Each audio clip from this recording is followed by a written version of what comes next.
Hello guys, this is मोहित चौधरी है और आज मैं एक नई वीडियो लेकर आया हूं जिसमें मैं मेनली फीचर करूंगा class 10th ICSE board exams 2021 को, जिसमें about 1 month is left and मैं इसमें बताऊंगा कि लास्ट मंथ के टिप्स एंड ट्रिक्स जिसमें आप आईसीएसई बोर्ड एग्जाम को थोड़ा बेटर कर पाओ।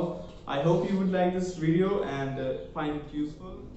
Now I'm starting making my videos in Hindi so that most of the people find it useful because English में कई बंदों को प्रॉब्लम आती है, लेकिन हिंदी में it would go perfectly.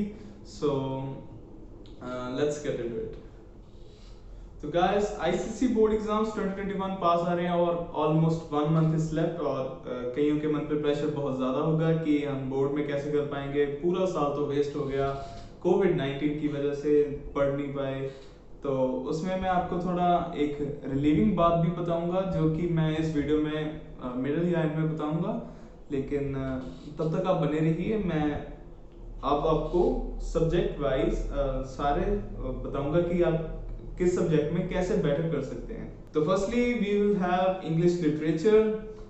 तो इसमें mainly merchant of Venice and treasure trove books होती हैं। तो मर्चेंट ऑफ वेनिस के आप एक्सट्रैक्ट्स जो आपके टीचर्स ने लिखवाए होंगे, कि मतलब जो लिखवाते हैं ना, वेरी वेरी इंपॉर्टेंट, तो उस पर आप थोड़ा ध्यान ज़्यादा दीजिए क्योंकि उनमें हमें मतलब मैंने खुद इंग्लिश का एग्ज़ाम दिया था आईसीएसई बोर्ड एग्जाम्स में। तो जो एक्सट्रैक्ट्स होते हैं ना, तो वो उन्हें पता था, उनको एक्सपीरियंस होता है ना।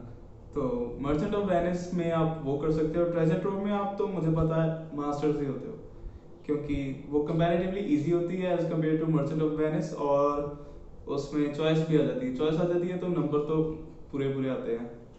तो this was English literature and in English language पे आप ऐसे राइटिंग पे जरूर फोकस कीजिए। मतलब मैं ऐसे नहीं कह रहा कि मैथ साइंस सब कुछ छोड़ के ऐसे राइटिंग पे कर जाओ, तो लेकिन मैं सिंपली बता देता हूँ। उसमें आपको 5 पैराग्राफ्स लिखने होते हैं। तो first and the last paragraph are introduction and conclusion.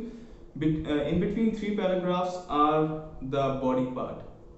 Introduction और कंक्लूजन बहुत ज़्यादा मैटर करता है आपके ऐसे राइटिंग में, और जो बॉडी पार्ट होता है आप उसमें अपनी मेन चीज़ें लिख सकते हैं। और जब इंट्रोडक्शन कर रहे होंगे आप, तो इंट्रोडक्शन में आप ये बता दीजिए कि आप पूरा कवर क्या कर रहे हैं अपने ऐसे में, चाहे वो नरेटिव हो, इमेजिनेटिव हो, जो मर्जी हो।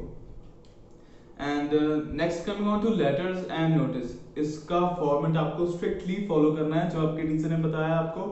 तो अगर आपका फॉर्मेट ही गलत हुआ ना, तो सीधे मार्क्स कट जाते हैं सीधे। आपको थोड़ा कंटेंट का तो मिलेगा, लेकिन फॉर्मेट्स तो आपको स्ट्रिक्टली फॉलो करने पड़ेंगे। कंपैरेटिवली इजी होते हैं ये। एंड नोटिस टू, नोटिस आपको शॉर्ट लिखना है, मतलब मोस्टली 80 वर्ड्स का आता है नोटिस। तो उसमें आपको डायरेक्ट लिखना है, उसमें ना ज़्यादा वो नहीं करना कि हम बताना चाहते हैं आपको दिस इज टू इन्फॉर्म, ऐसे ज़्यादा नहीं, बस सीधी बात लिखो, फिर नीचे डेट वगैरह लिखो और कंप्लीट।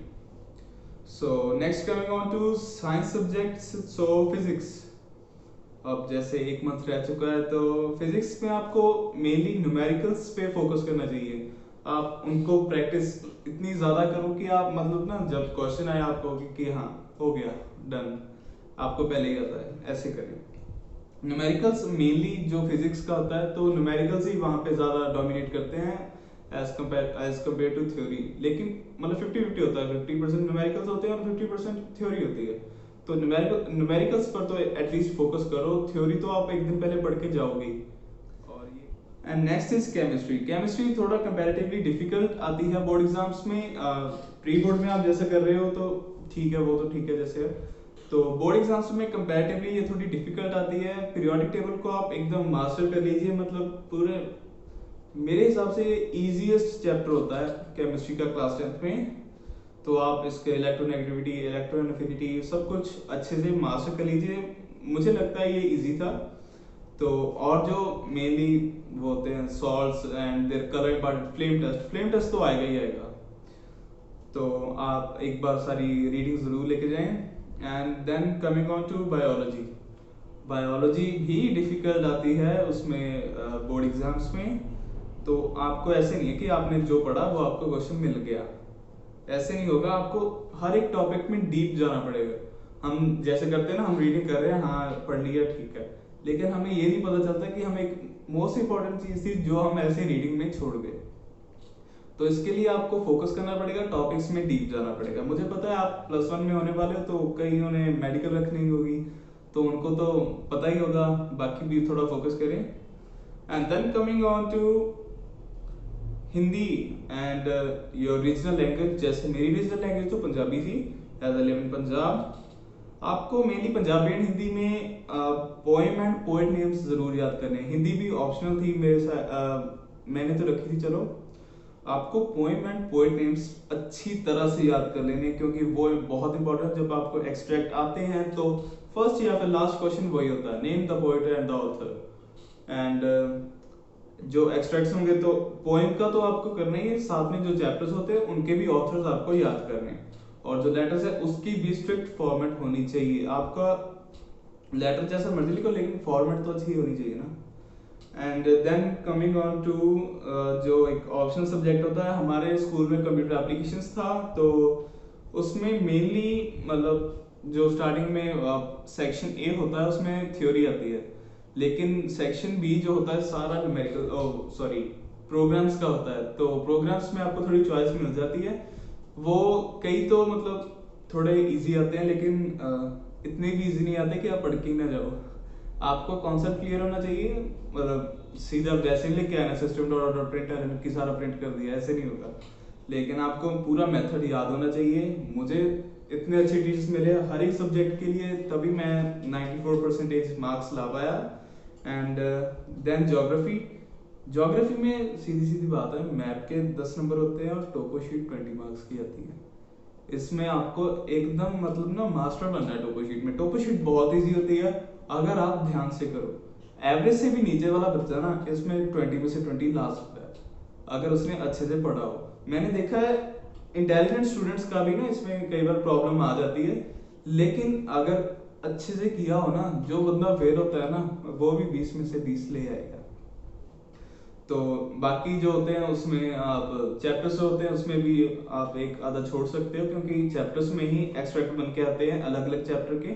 तो अगर आप एक चैप्टर नहीं भी करके जाओगे, 2 नहीं करके जाओगे, तो बाकियों में आपका हो जाएगा, आप वो एक्सट्रैक्ट छोड़ दोगे जो क्वेश्चंस आते हैं। And then coming on to history and civics, तो सिविक्स में आपको डेफिनेशंस याद करने की बहुत ज़रूरत है, क्योंकि हम तो करके जाते हैं, हाँ समझ लगी बात, तो वहाँ पे जाके अपने हिसाब से लिख देंगे, लेकिन आपको डेफिनेशंस अच्छे से याद होनी चाहिए।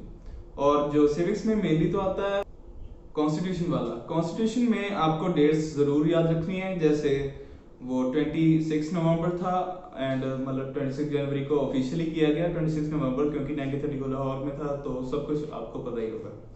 तो एंड हिस्ट्री में तो डेट्स एंड ईयर्स बहुत इंपॉर्टेंट होते हैं, क्योंकि नंबर वहीं से आते हैं।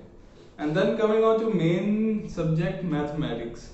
Mathematics practice is the only solution. आपको हर एक कॉन्सेप्ट के लिए डिवाइड करना पड़ेगा अपना टाइम, चाहे वो प्रोबेबिलिटी हो, स्टैटिस्टिक्स हो, चाहे कोई मतलब जो भी आपको चैप्टर्स आते हैं।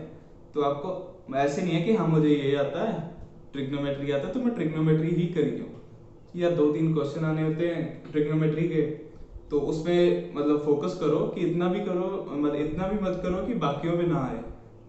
इसके लिए तो प्रैक्टिस ही मेन चीज़ है जो आप मैथमेटिक्स में कर सकते हो।